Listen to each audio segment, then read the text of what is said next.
Let's talk about someone who could easily be called the darkest, most twisted person in modern history. A man whose actions make you wish the world would just end. I'm not exaggerating. If what I'm about to share is true, it shows humanity at its absolute worst. The case I stumbled upon during my research is so horrific that even the police thought it was a cruel joke at first. When the truth came out, it shocked not just them, but the entire world.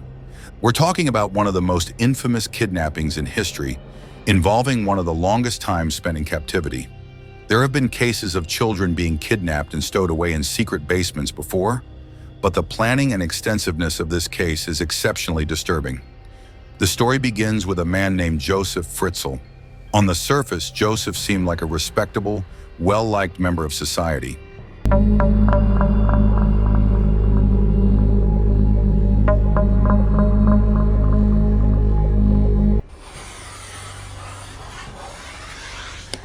Josef Fritzl was an only child.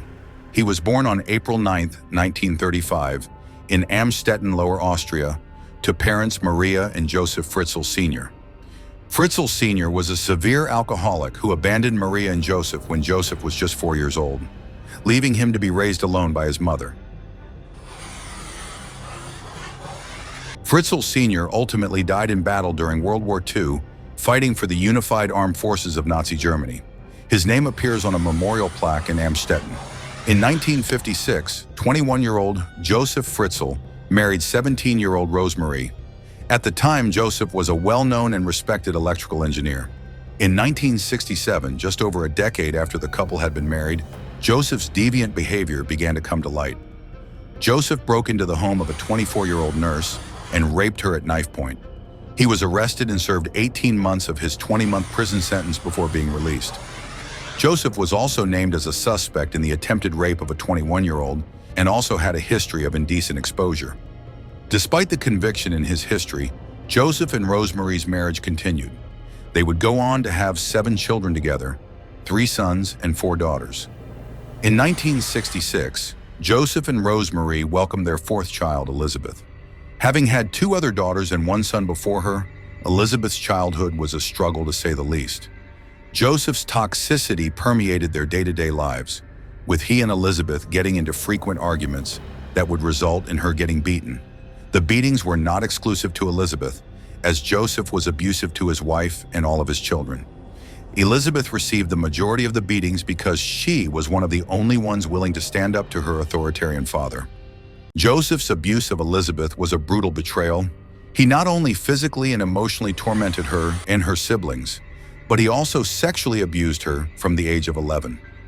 After years of enduring this horrific treatment, Elisabeth, then 15, sought a glimmer of hope by enrolling in waitress training. However, the escape from the daily torment at home proved short-lived. In January 1983, overwhelmed by the unbearable abuse, she and a friend ran away to Vienna. Unfortunately, this brief escape was cut short when police returned her to the very home that held her tormentor. Despite the setback, Elisabeth persevered, continuing her waitress training and securing a job in Linz. She finally glimpsed a future where she could escape her father's clutches. But this fragile hope was swiftly shattered. Josef, consumed by a twisted sense of ownership, devised a chilling plan to ensure Elisabeth remained forever under his control. On August 28, 1984, shortly after Elisabeth's 18th birthday, he lured her to the basement under the pretense of needing help. Unbeknownst to her, this was a carefully orchestrated trap.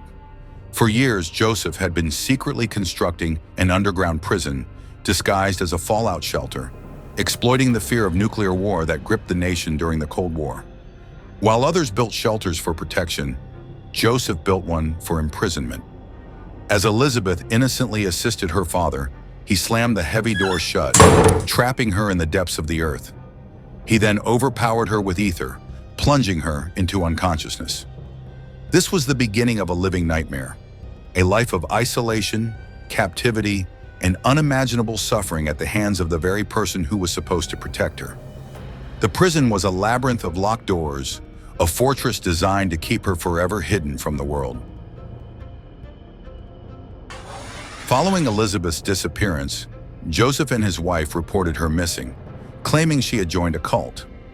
This was a cruel and calculated lie, a desperate attempt to cover his tracks. The police, unaware of the true horror unfolding beneath their feet, accepted his fabricated story and closed the case. Meanwhile, Elisabeth endured a living hell. Josef visited daily, bringing meager supplies and subjecting her to repeated rapes.